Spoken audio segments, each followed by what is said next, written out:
as I said in the Milan video, that was the last Disney Studios release I saw at the cinema until recently, having been well and truly seduced by Pixar.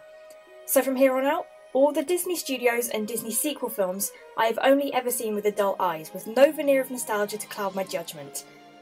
Not that that stopped me from ripping into them before, but still. I did consider going to see the millennial flicks, but Tarzan seemed too old-fashioned, Atlantis seemed too modern, Treasure Planet seemed too modern and old-fashioned, but there was one that intrigued me. What put me off going to see Lilo and Stitch was, in fact, the aliens.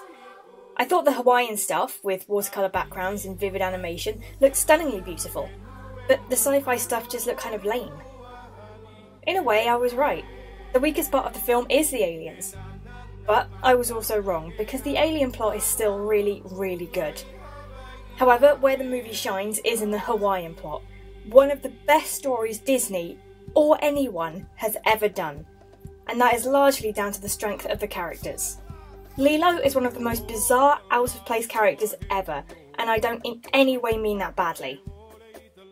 Lilo is what Dot should have been. A kid. Yes, she shirks her responsibilities. Yes, she kicks, punches and bites another kid.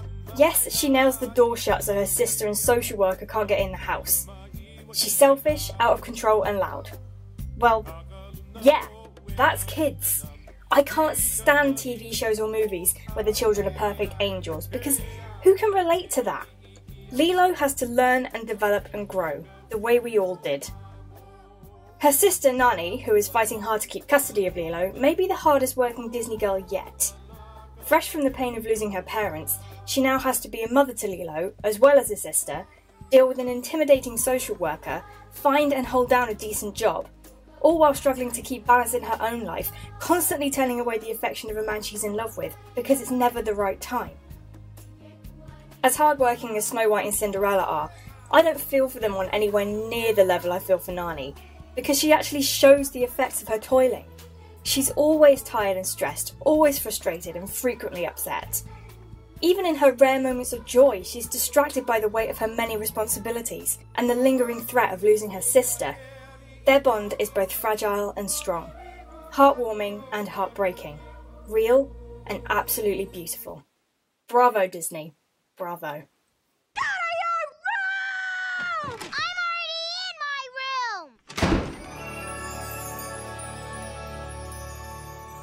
Peter Pan 2 is a strange product. Some of the animation is truly impressive, especially for a sequel, and the characters aren't bad per se, but overall, it just doesn't deserve to exist. The writers clearly had a fondness for the original, which is probably why there are so many scenes that are extremely similar. And what the fuck is with that octopus thing? He has the same enemy, motivation, and even ticking as the crocodile. So why not just keep the crocodile? Were his fees too high or something?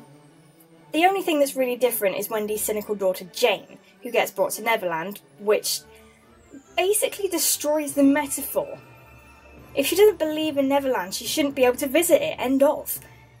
It also doesn't really work for her development. With Wendy it made sense. By expressing her maternal side with the Lost Boys, she realised she had to go back to the real world and grow up.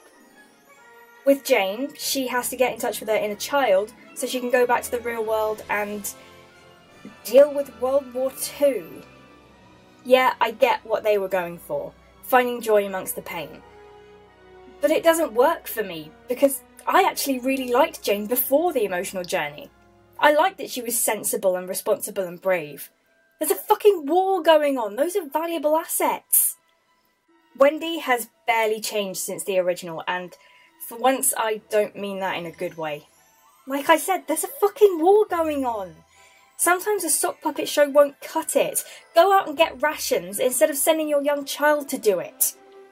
Honestly, she came back to the real world so she'd grow up, but she's still acting like an 8-year-old.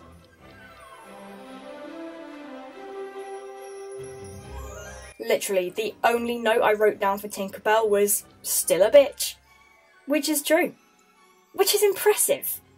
After decades of merchandise selling her as an adorable pixie, it would have been easy to tone her down. But I'm so glad they didn't.